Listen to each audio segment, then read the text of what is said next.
आपका अपने चैनल में स्वागत है सेक्शंस मैथ विला में। मैं आपको 10th क्लास का chapter number 9 chapter AP arithmetic progression R D. Sharma की बुक से एक्सरसाइज 9.3 कर रहे हैं हम। Question number 22, find n if the given value of x is the nth term of the given AP. मतलब आपको x जो गिवन है वो nth term of the AP given है। मतलब x की वैल्यू जो है वो tn है हमारे पास लास्ट टर्म। तो सीरीज गिवन है हमारे पास, सीरीज गिवन है, इसमें हमने n फाइंड करना है, मतलब नंबर ऑफ टर्म्स फाइंड करनी है। तो a की वैल्यू इसमें क्या आ जाएगी 25। d की वैल्यू हम कैसे निकालते हैं बच्चों? d की वैल्यू हमने काफी क्वेश्चन करे हैं डी की वैल्यू के। डी की वैल्यू हम कैसे निकालते हैं, कॉमन डिफरेंस कैसे निकालते हैं, t2 माइनस t1 करके। सेकंड टर्म से फर्स्ट टर्म को हम माइनस करते हैं तो हमारे पास डी आ जाती है, कॉमन डिफरेंस आ जाता है। तो सेकंड टर्म क्या है हमारे पास? सेकंड टर्म ये है और फर्स्ट टर्म क्या है? ये है। तो second term 50 minus first term 25 is equal to 25 आ गया। तो d common difference of an AP क्या आ गया हमारे पास 25। अब इसके बाद हमने एन टर्म का फार्मूला लगाना है। एन टर्म का formula means general term of an AP. तो Tn is equal to a plus n minus 1d। तो ये फार्मूला हम बहुत बार कर चुके हैं, बहुत क्वेश्चन कर चुके हैं इस फार्मूले के। अब Tn की वैल्यू उसने x दी हुई है। x की वैल्यू क्या है हमारे पास 1000 इज इक्वल टू a की वैल्यू है 25 प्लस n वैल्यू हमने निकालनी है, d की वैल्यू हमने कैलकुलेट कर ली है 25। तो 1000 इज इक्वल टू 25 प्लस, अब इस 25 को n के साथ मल्टीप्लाई करेंगे 25n और इस 25 को 1 के साथ मल्टीप्लाई करेंगे माइनस 25। तो ये 25 प्लस का है, ये 25 माइनस का है, दोनों कैंसिल हो जाएंगे। तो हमारे पास वैल्यू क्या रह जाएगी 1000 इज इक्वल टू 25n। अब n की वैल्यू हमने निकालनी है तो n is equal to 1000 divided by 25। तो 25 इससे कट जाएगा तो n की वैल्यू क्या आ गई हमारे पास 40 आ गई। n की वैल्यू 40, नंबर ऑफ टर्म्स क्या आ गई 40। और सेकंड पार्ट है इसमें, सेकंड पार्ट भी सेम ही है। x की वैल्यू हमें गिवन दी हुई है, x की वैल्यू है माइनस 151। तो x की वैल्यू को हमने nth वैल्यू मानी है, मतलब लास्ट टर्म मानी है, लास्ट टर्म ऑफ एपी। तो a की वैल्यू क्या है इसमें -1 और d की वैल्यू हमने कैलकुलेट करनी है। फॉर्मूला हम बहुत बार कर चुके हैं, t2 minus t1। Second term से फर्स्ट टर्म माइनस करनी है, तो ये हमारी फर्स्ट टर्म है और ये सेकंड टर्म है। तो सेकंड टर्म क्या है -3, सेकंड टर्म -3 है और फॉर्मूले में माइनस का साइन है। फर्स्ट टर्म है हमारे पास -1 is equal to -3 minus minus ये माइनस और ये माइनस प्लस हो जाएंगे, +1 इज इक्वल टू -2, क्योंकि 3 के आगे माइनस का साइन है, प्लस के 1 के आगे प्लस का साइन है, तो -2 हो जाएगा। तो d की वैल्यू 2 आ गई। फिर जनरल टर्म का फॉर्मूला है Tn is equal to a plus n minus 1d। अब Tn हमारे पास कितनी है -151 इज इक्वल टू a की वैल्यू है -1 प्लस n की वैल्यू हमने निकालनी है और d की वैल्यू है -2। अब -2 को हमने n के साथ मल्टीप्लाई करना है, 151 इज इक्वल टू -1 माइनस, अब 2 की वैल्यू को n के साथ किया तो -2n और 2 की वैल्यू को -1 के साथ किया तो +2। तो बच्चों वैल्यू क्या आ गई 151 इज इक्वल टू -2n और 2 से ये 1 माइनस हो जाएंगे तो +1 आ जाएगा, क्योंकि ये 2 जो है इससे माइनस करेंगे तो 1 आ जाएगा, बड़ी टर्म के आगे प्लस का साइन है तो प्लस का लगेगा। अब ये वैल्यू इधर मूव करेगी -151 और ये इधर आके -1 हो जाएगा तो -2n। तो ये वैल्यू क्या आ गई प्लस हो गया 152 इज इक्वल टू -2n और माइनस माइनस कैंसिल हो जाएगा तो 152 divided by 2 is equal to n। तो ये कैंसिल हो जाएगा, 7 में 7 जा 40, 1 और 6। तो नंबर ऑफ टर्म्स कितनी आ गई 76। नंबर ऑफ टर्म्स कितनी हमने कैलकुलेट कर ली 76। तो ये 2 पार्ट्स थे इसके, 22 का सेकंड पार्ट और 22 का फर्स्ट पार्ट। ओके स्टूडेंट, तो 22 का थर्ड पार्ट और फोर्थ पार्ट है। थर्ड पार्ट है हमारे पास सेम एज इट इज हम करेंगे। a की वैल्यू क्या है, मिक्स्ड फ्रैक्शन में है तो इसको प्रॉपर फ्रैक्शन में हम चेंज करेंगे। तो प्रॉपर फ्रैक्शन में चेंज करने के लिए ये मल्टीप्लाई होता है, यहाँ प्लस करते हैं 5 2 = 10 प्लस 1 11/2। तो a की वैल्यू 11/2 आ गई है। अब d की वैल्यू हमने कैलकुलेट करनी है। d की वैल्यू t2 माइनस t1 बहुत बार हम फॉर्मूला कर चुके हैं t2 माइनस t1। अब t2 की वैल्यू क्या है 11, t1 की वैल्यू क्या है ये हमने निकाली है, कैलकुलेट करी है 11/2। अब एलसीएम निकालेंगे, एलसीएम निकाल के एलसीएम कितना आ गया 2 आ गया, 1 और 2 का एलसीएम 2। अब 2 को क्रॉस मल्टीप्लिकेशन करेंगे तो 22 माइनस 11, तो 22 से 11 माइनस करेंगे तो 11/2 ही आंसर आ जाएगा डी का। अब हमें x की वैल्यू क्या दी हुई है गिवन 550 दिया हुआ है। तो tn की वैल्यू हम कैलकुलेट करनी है a plus n minus 1d। अब tn की वैल्यू हमें गिवन दी हुई है 550 और नंबर ऑफ टर्म्स निकालनी है हमने, तो यहाँ 550 लिखेंगे इज इक्वल टू a की वैल्यू क्या है 11/2 प्लस n की वैल्यू हमने फाइंड करनी है और d की वैल्यू भी हमारे पास 11/2 है।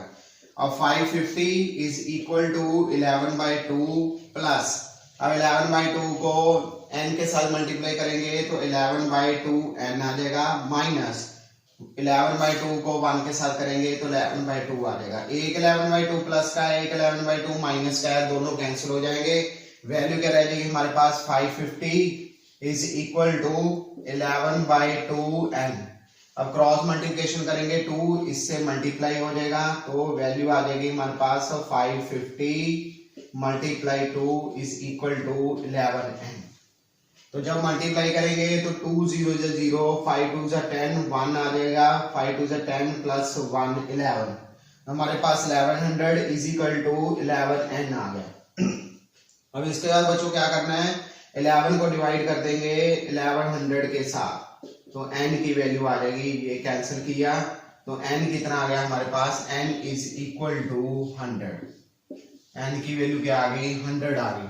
तो बच्चों ये थर्ड पार्ट था। अब बच्चों आपने कमेंट बॉक्स में मुझे ये सॉल्व करके बताना है फोर्थ पार्ट। फोर्थ पार्ट में भी हमने सेम ही करना है, a की वैल्यू 1 है और d की वैल्यू हमने कैलकुलेट करनी है t2 माइनस t1 करके, विच मीन्स 21/11 माइनस 1 करके एलसीएम निकाल के d की वैल्यू कैलकुलेट कर लेनी है और x की वैल्यू nth टर्म की वैल्यू आपको गिवन है 171/11, तो वो पुट करके जनरल टर्म का फॉर्मूला लगाएंगे tn is equal to a plus n minus 1d और आपका कैलकुलेशन हो जाएगी। तो इसमें आपने फोर्थ पार्ट सॉल्व करके मुझे कमेंट बॉक्स में इसका आंसर बताना है कि इसका आंसर क्या आया। ओके बच्चों, बच्चों नेक्स्ट क्वेश्चन है 23rd question. If an AP consists of n terms with first term a and the nth term is L, show that the sum of the mth term from the beginning and mth term from the end is a plus L। तो हमने calculate क्या करना है, पहले n terms हमें given the हुई हैं और फर्स्ट टर्म हमें गिवन दी है और nth टर्म क्या है L है हमारे पास। शो क्या करना है हमने, sum of the mth term from the beginning and sum of the mth term from the end, मतलब लास्ट से हमने mth टर्म निकालनी है और फर्स्ट से हमने mth टर्म का दोनों का सम निकालना है, मतलब am प्लस am करना है, हमें बिगिनिंग से भी करना है और लास्ट से भी करना है। तो सबसे पहले हम am निकालेंगे। am में क्या आता है हमारे पास, a की वैल्यू आती है a plus m minus 1d, ये mth टर्म आ गई हमारे पास। mth टर्म हमने कैलकुलेट कर लिया है a plus m minus 1d, तो ये फर्स्ट इक्वेशन आ गई बच्चों। अब हमने सेकेंड इक्वेशन निकालनी है, वो क्या निकालनी है, mth term from the and. अब एंड से हमने mth टर्म लेनी है, तो एंड से जब हम mth टर्म लेंगे तो उसमें क्या वैल्यू आएगी, am तो आएगा ही आएगा, तो हम लास्ट टर्म लेंगे, last term minus m minus 1d, तो ये सेकेंड टर्म आ गई। अब दोनों को हमने प्लस करना है क्योंकि उसने sum of the mth term from the beginning लिखा हुआ है और sum of the mth term from the end लिखा है, तो आंसर कितना आना चाहिए हमें, a प्लस l आना चाहिए। तो इन दोनों को हम प्लस करेंगे, am plus am is equal to a की value a plus m minus 1d और प्लस ये l minus m minus 1d। अब इसको सॉल्व करेंगे, a plus md minus d plus l minus md और प्लस डी। तो अब ये प्लस का है, ये माइनस का है, कैंसिल हो जाएगा। ये डी माइनस का है, ये प्लस का है, ये भी कैंसिल हो जाएगा। तो वैल्यू क्या आ जाएगी, a प्लस एन। तो हमें यही शो करना था कि sum of n term from the beginning और n term from the ending is equal to a plus n. Okay बच्चों, हाँ जी बच्चों नेक्स्ट क्वेश्चन है हमारे पास, find the AP whose third term is 16 and seventh term exceed its fifth term by 12। तो हमने AP कैलकुलेट करनी है। AP का मैंने आपको बताया हुआ है series a plus d a plus 2d and so on a plus n minus 1d last term. तो थर्ड टर्म हमारे पास गिवन है, मतलब थर्ड टर्म का मतलब तीसरी टर्म हमारे पास गिवन है, और सेवंथ टर्म क्या दी हुई है, exceed it's fifth term by 12 दी हुई है। तो फर्स्ट ऑफ ऑल हम क्या करेंगे, थर्ड टर्म लिखेंगे। Third term is equal to 16 which means third term का means a plus 2d is equal to 16। तो ये फर्स्ट वैल्यू आ जाएगी हमारी, फर्स्ट इक्वेशन आ जाएगी। इसमें हमने वही जनरल टर्म का फॉर्मूला लगाया है, a3 is equal to 16, तो a plus n minus 1d, तो 3 minus 1 d is equal to a plus 2d is equal to 16।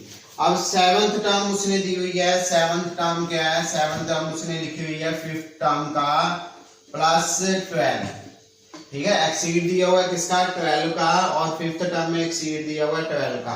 तो ये सेकंड टर्म हम कैलकुलेट करेंगे। इसमें a7 क्या है हमारे पास, a plus 6d is equal to a plus 4d plus 12।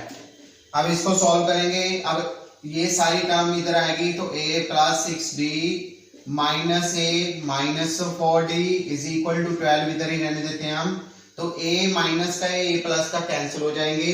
अब 6d में से 4d माइनस करेंगे तो 2d इज इक्वल टू 12। अब d की वैल्यू आ जाएगी, d is equal to 12 by 2, 2 1 जा 2, 2 6 जा 12।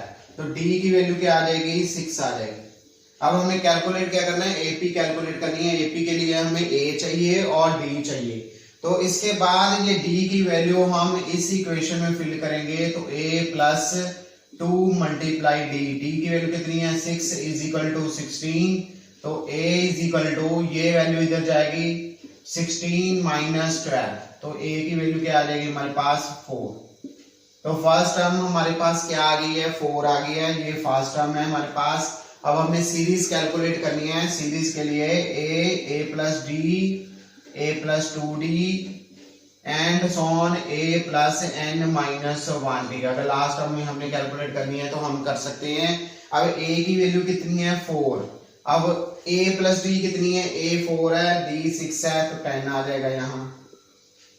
a प्लस 2d, अब a कितनी है हमारे पास 4 और d कितनी है 6 है, तो 12 प्लस 4 कितना आ जाएगा 16। तो ये सीरीज हमारी कैलकुलेट होगी। तो हमें सीरीज ही कैलकुलेट करनी थी, फाइंड द एपी क्या कैलकुलेट करनी, एपी कैलकुलेट कर ली। इसमें डिफरेंस कितना आ रहा है, कॉमन डिफरेंस 6 का कॉमन डिफरेंस आ रहा है। ओके बच्चों, नेक्स्ट क्वेश्चन है 25th क्वेश्चन है एक्सरसाइज 9.3 का। The seventh term of an AP is 32 and 13th term is 62, find the AP. बच्चों इसमें भी जैसे पिछला सम किया था वैसे ही करना है, सेम। अब सेवंथ टर्म क्या है हमारे पास, a7 क्या है 32। तो a7 को हम कैसे लिखेंगे, a प्लस 6d, a का वैल्यू माइनस कर देंगे तो 32 आ जाएगा। ये फर्स्ट इक्वेशन आ गई हमारे पास। अब a7 हमने कैसे निकाला, a7 हमने निकाला सेम जनरल फॉर्मूला लगा के, a plus n minus 1d। तो n हमारा 7 है, तो ये वैल्यू हमारे पास आ गई 6d। एक वैल्यू माइनस हो जाती है, आप याद रख सकते हो इसको कि एक वैल्यू जो है माइनस हम कर देते हैं तो वैल्यू आ जाती है।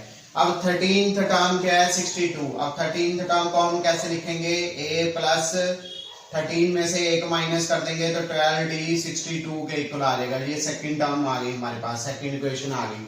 अब इसको हमने सॉल्व करना है। एपी निकालने के लिए हमें a और d पता होनी चाहिए। तो ये दोनों प्लस के माइनस के ये कैंसिल हो गया, ये माइनस का है, 12d माइनस का है और 6d प्लस का है। 12 में से 6d माइनस करेंगे तो माइनस 6d आ जाएगा इजिकल टू। अब ये दोनों प्लस के हैं और 62 माइनस का है, 32 में से माइनस करने हैं तो 2 से 2 गए 0, 6 से 3 गए 3, तो माइनस का साइन, माइनस माइनस कैंसिल हो जाएंगे। d की वैल्यू क्या आ जाएगी हमारे पास 30/6। तो 6 1 जा 6, 6 5 जा 30, तो 5 डी की वैल्यू 5 आ गई हमारे पास। अब हमने क्या निकालना है, हमने ए निकालनी है, तो डी की वैल्यू को हम फर्स्ट इक्वेशन में भी फिल कर सकते हैं, डी की वैल्यू को सेकंड इक्वेशन में भी फिल करके ए की वैल्यू निकाल सकते हैं। तो ए प्लस फर्स्ट इक्वेशन में फिल कर रहा हूँ 6 × 5 = 32, अब a = 32, अब ये दोनों वैल्यूज उधर जाएंगी, मल्टीप्लाई होके 6 × 5 30, तो 30 माइनस होएगा, तो a की वैल्यू क्या आ जाएगी हमारे पास 2 आ जाएगी a की वैल्यू। बच्चों ये बहुत क्वेश्चन इजी है, इसमें सिर्फ हमने इक्वेशंस बना के उसके बाद a और d की वैल्यू निकाल देनी है, उसके बाद ap की वैल्यू निकालेंगे। ap क्या है हमारे पास, ap भी आपने याद रखना है, a + d, a + 2d and so on, ये सीरीज है ap की। अब a की वैल्यू 2 है, तो फर्स्ट टर्म हमारे पास 2 आ गई है, और d की वैल्यू क्या है हमारे पास 5 है, तो 5 + 2 करेंगे तो 7 आ जाएगा। तो d की वैल्यू क्या है, कॉमन डिफरेंस क्या है 5, फिर 5 5 प्लस करते हैं, 7 + 5 कितना आ गया 12 आ गया। तो ये सीरीज हमारी जो है बन गई है कौन सी, AP सीरीज 2 7 12। अगर हमने d की वैल्यू निकाली है इसमें से सीरीज में से, तो वो हमारी सेम आएगी 5 ही आएगी, क्योंकि T2 - T1 करेंगे। ओके बच्चों।